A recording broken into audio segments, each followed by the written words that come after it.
Sahabat kreatif, bagaimana kabar Anda hari ini? Hari ini kita akan belajar tentang mengelola kemarahan atau anger management. Saya akan mulai dengan sebuah cerita dulu nih. Pada satu hari ada seorang pangeran yang berguru kepada seorang suhu tua yang bijaksana. Pangeran itu bertanya, "Guru, beritahukan kepada saya, apa itu surga, apa itu neraka?" Sang guru dengan bijak menjawab, "Hei pangeran, pertanyaan macam apa itu? Saya belum pernah dengar pertanyaan sebodoh itu.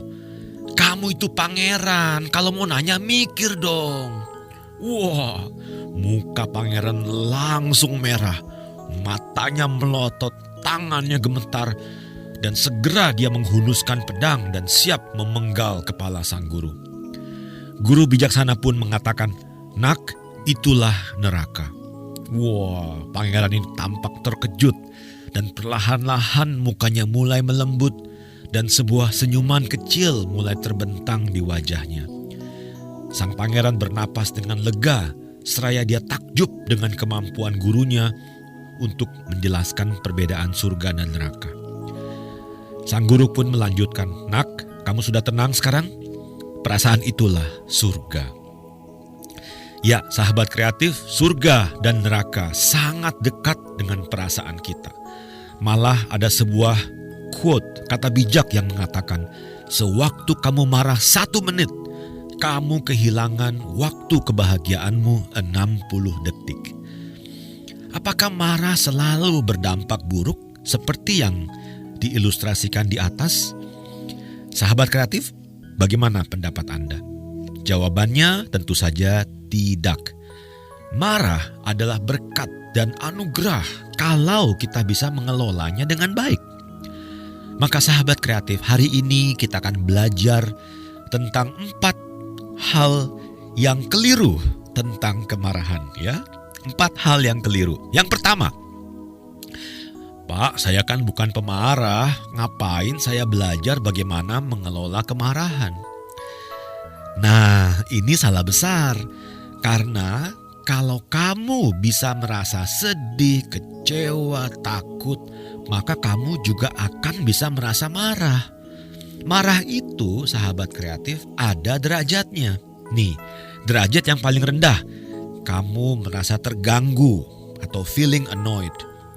Kedua, kamu merasa kesal atau jengkel. Naik lagi tuh tingkatannya ya. Ketiga, mulai putus asa, frustasi. Keempat, marah. Dan yang kelima, marah banget alias murka. Semua itu, sahabat kreatif, masuk dalam kategori atau keluarga marah. Jadi marah itu mulai dari perasaan yang paling bawah, yakni kesal atau kecewa. Jika tidak dikelola dengan baik, maka perasaan marahmu akan naik ke tingkat yang berikutnya. So, apakah kamu pernah marah? Kalau sahabat kreatif pernah merasa kesal, hello, Anda pernah merasa marah walaupun dalam kadar yang rendah. Kedua, marah adalah emosi yang buruk. Nah, ini salah. Karena semua emosi itu baik. Emosi itu adalah reaksi tubuh alami yang memberitahukan informasi penting tentang kondisi tubuh kita. Jadi marah itu sah-sah saja kok. Marah itu bukan emosi buruk, tapi emosi yang berbahaya. Jadi buruk sih enggak, tapi berbahaya kalau kita tidak tahu bagaimana mengelolanya dengan benar. Marah itu seperti pisau yang kita pakai untuk kebaikan atau keburukan. Mengapa demikian? Karena dari semua perasaan, ya, marah dalam bahasa Inggris danger itu kan dekat banget sama anger, ya. 5 huruf dari kata danger, yakni anger, sudah ada dalam kata danger.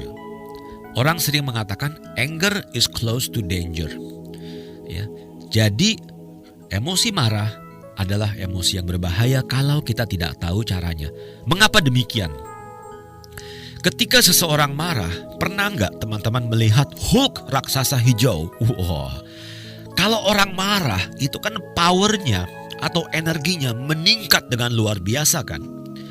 Lalu yang kedua, ketika orang marah, dia menjadi sangat berani karena dia merasa diri paling benar sedunia. Oleh karena itu, kita melihat kombinasi yang sangat membahayakan ini.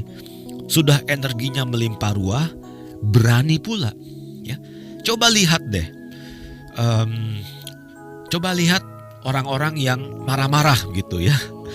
Mereka pasti tidak sadar gitu apa yang terjadi karena mereka nyerocos begitu aja ya. Nah, di sini letak logika.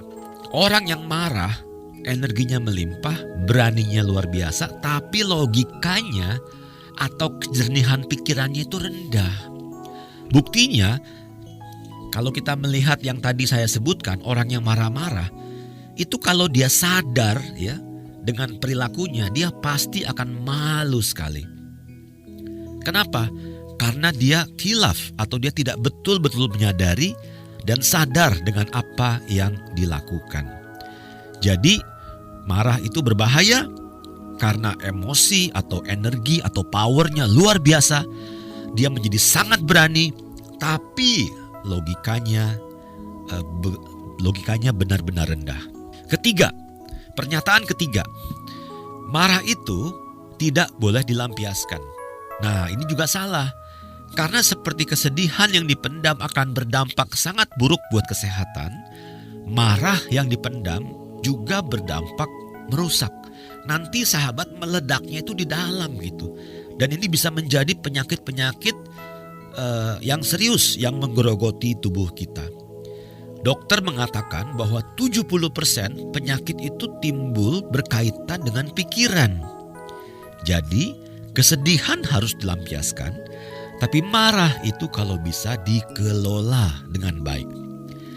Sekarang kita masuk ke pernyataan yang terakhir, yang keempat. Marah itu menunjukkan kelemahan.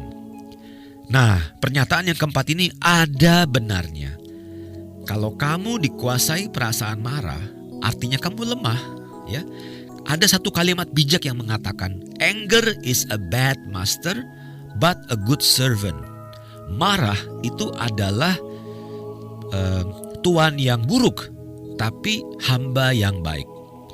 Jadi sahabat kreatif, marah itu sangat baik kalau kita mampu menggunakannya untuk mencapai maksud baik kita.